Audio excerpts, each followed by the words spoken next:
तो नमस्कार दोस्तों, मैं हूं रमन सर। तो कैसे हैं आप? तो आशा करता हूं कि आप लोग अच्छे होंगे, स्वस्थ होंगे।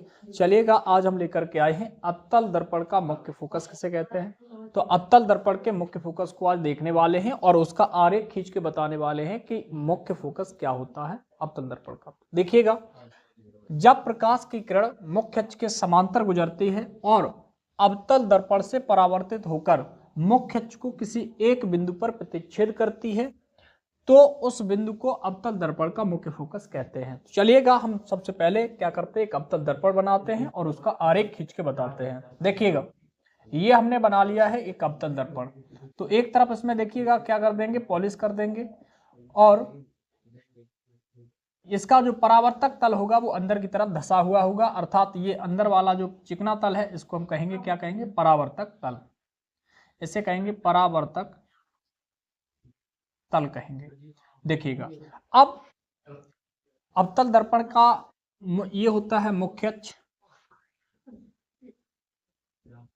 मुख्य अक्ष, और ये जो होता है यानी परावर्तक तल का मध्य बिंदु, इसको कहते हैं पोल, या हम इसको कहते हैं ध्रुव। क्या कहते हैं? ध्रुव कहते हैं। देखिएगा,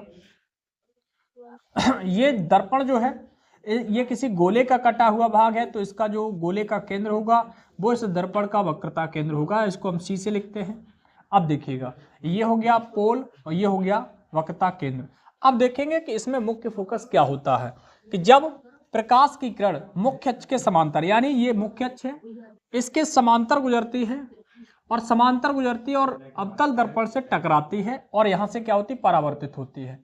और परावर्तित होने के बाद ये मुख्य अक्ष को किसी एक बिंदु पर प्रतिच्छेद करती है।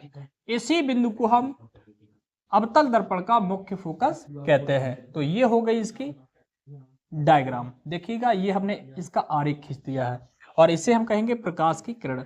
इसे हम कहेंगे प्रकाश किरण।